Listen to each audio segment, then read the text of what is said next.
Sosa founded DevMission in 2017 to teach untapped young adults STEM skills so they can enter the technology job market.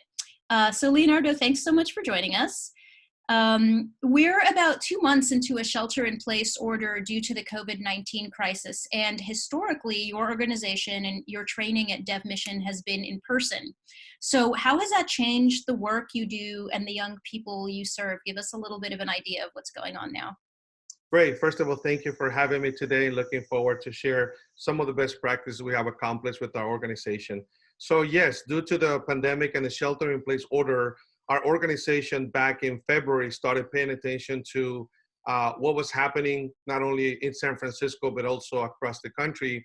And we made a decision with our board of directors, myself and the staff, to ensure that the young people that were part of our spring 2020 cohort number 9 at that time were going to finish strong. And knowing that at the March 16 mark, we were pretty much aware that we had to take all of our curriculum in the distance learning model. So we made a decision to make sure that the young people in our program at that time were having the right resources to continue to fulfill the requirements for the Pre-Apprenticeship Occupational Skill Training Bootcamp program funded by OEWD TechSF. And what did that look like? So you had to move everything virtual. That means that students then have to be at home and need a lot of resources. So you help them with some of these resources so that they could move into the virtual space, right? Yes, we did. As a matter of fact, I've been doing broadband adoption work for the past 20 years in San Francisco and beyond. So to me, having access to the internet, it's very important. At the same time, making sure that the young people that are part of our program had a laptop. So we put together a model to ensure that the young people within our program had both access to the internet and a computer. Away from that, we also made recommendations for the young people in our program to have a place at home, a desk, make sure that they're not being interrupted by anything, and being committed to be in the program for 4 hours a day. So we decided to make sure that all the young people in our program had the necessary resources to continue with the distance learning virtual model. And that's including things like a stipend, you told me earlier, just to make sure that they're comfortable in their lives, right? Yes, as a matter of fact, we're funded by the Office of Economic and Workforce Development, TechSF, which allows young people in our program, ages 17 to 24, to receive a $500 stipend. So that was very important for these young people to receive through the pandemic so they can have some basic needs. So we made that effort. And we also started investing on the Zoom accounts, making sure that we had enough Google resources. Our curriculum had to be completely transferred to the virtual model. So we made a big effort to make sure that young people had the ability to stay motivated and engaged during that virtual distance learning model. And how have they responded? Walk us through what's happening with this first virtual cohort. What does each day of the week look like? What are they learning? How are they liking it? Very excited to share our model with everyone. So we started doing this program 3 years ago with the idea to connect young people to careers in the tech industry through post-secondary and employment pathways. So our model is very unique and simple. It's 12 weeks. We call it our Pre-Apprenticeship Occupational Skill Training Bootcamp. On Mondays, they work on Internet of Things, which is IoT. That's being managed by Google hardware engineers. They learn how to connect with breadboards, sensors, LED lights, and they do some amazing work with that curriculum. On Tuesdays, it's our IT Essentials. So we know there is a lack of IT technicians in the tech industry, so we rolled out our curriculum on that day. On Wednesdays, it's Programming Day. So they learn 3 programming languages, HTML, CSS, JavaScript, and they build a web app for the community. On Thursdays, it's Critical Career Skills. So all the soft skills that you can imagine, and we bring guest speakers to facilitate some of those wonderful critical career skills. So very intensive curriculum, 4 hours a day. On top of that, they had to do some research on their own, extracurricular activities, but they were all excited to just be committed to that model. So that's what we've been doing for the past 12 weeks with our program. Who are some of the young people who participate in the program? Like give us a kind of slice of who we might see entering and benefiting the program. Great question. We have young people that have never opened a computer before. We have young people that never wrote their first line of code. We have young people living in affordable housing and public housing communities, very low income demographic, less than 45 to 50,000 household income. Most of them are Latinos. 80% of our population is Latinx. We also have some African American, we have some Caucasians, we had also Asian young people in our program. They all come from different communities in San Francisco and even beyond. Our program reaches out as far to Oakland, San Leandro, Hayward, Richmond. So we had a mixture of young people that were part of this program. And it's amazing to see that these young people came together during the classroom environment. But I still remember that day I came into the classroom and told them, we're gonna go virtual. How do you feel about it? But we were able to make sure to motivate themselves to participate in the program. And that's typically the demographic that we serve. Untapped young adults ages 16, 24. They have never been exposed to STEM subjects at the education level, as well as building that pipeline for the tech industry. Overall, what problem is your organization seeing in San Francisco, and what are you solving? Because a lot of people think of San Francisco, and the first thing we think of, I mean, I grew up here and it wasn't always like this, but we think now tech and wealth. And the other side of the coin is a lot of inequality and inequity, financially, education, and with jobs. And so what do you think people can learn from the problem that exists and how DevMission is trying to solve it?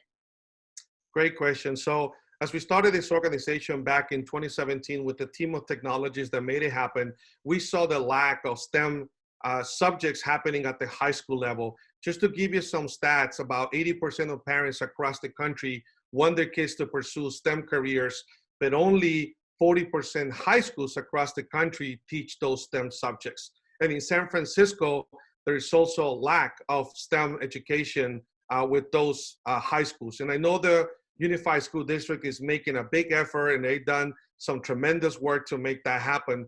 But there's still a lot of young people that are not interested in that career. So what subjects are we talking about for people who aren't familiar with STEM? So what would you be learning in high school if you're learning science, technology, engineering, and math. And now with the new term, which is called STEAM, they're adding the A for the arts on that piece. So, that has been a gap predominantly in San Francisco and other communities I've been working with. And I have kids of my own that also have not been connected to those opportunities. So we saw that gap. That was the first solution we wanted to create. The second is the diversity piece within the tech industry. We know that there's a lack of diversity. The last Google report that came out back in 2015, I believe, had also a very low percentage of Latinos and African Americans work in the tech industry. The tech industry is making big efforts. They're hiring some of the young people from our program. I know TechSF is also making big efforts to make sure the Pre-Apprenticeship program happens at that level. So we saw that combination of those two, gaps. So DevMission decided to put together a model where we bring the program to the underserved communities, where we bring computer labs, where we bring access to resources, where we have young people that are now alumni coming back to teach other young people in the community. We want young people to stay in San Francisco. We want them to work in the tech industry.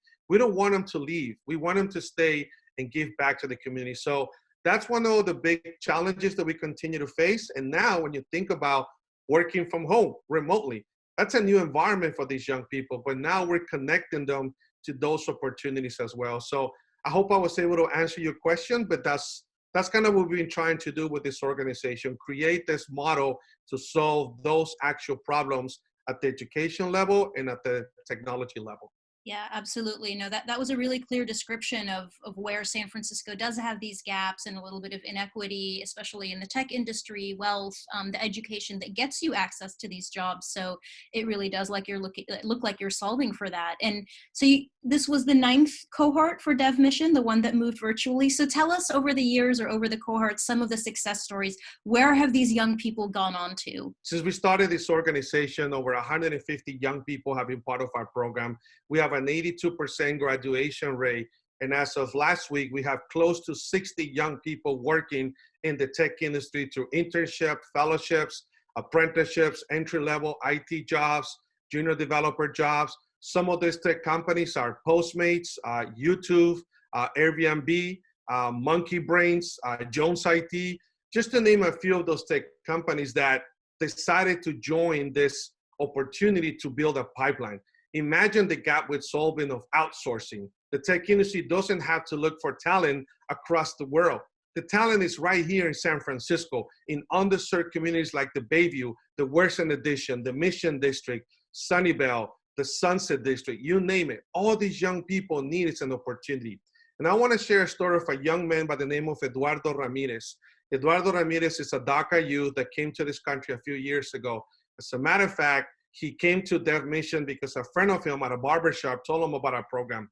He came in, he was very shy, and to this day, he's working at Postmates. He recently just had a second baby girl on the way, and he's so excited to be working at Postmates. And I can go on and on about the stories. We have also young girls that are working in the tech industry. Yaritza Perez is working at Airbnb right now. We also have Jennifer Sotz, who worked at Cisco. We have a young man, Aaron, working at Square. And those are the success stories, but it all started when these young people were excited to pursue a career in the tech industry. And Dev Mission and this workforce ecosystem of the Office of Economic and Workforce Development and TechSF has also made that happen. So we're very thankful for the opportunities that all the TechSF partners have provided to our organization to connect young people to post-secondary education and educational and employment pathways. Those are wonderful stories. Thanks for sharing that. You were forced to move everything online and virtual, and like you said, in this new everybody work from home and do everything at home environment. But I think I'm hearing you say that it's turning out to be a good thing. What benefits have you seen from teaching the young people virtually, and how are you going to take this going forward even after the shelter orders are lifted? Great question. We have seen a change of behavior.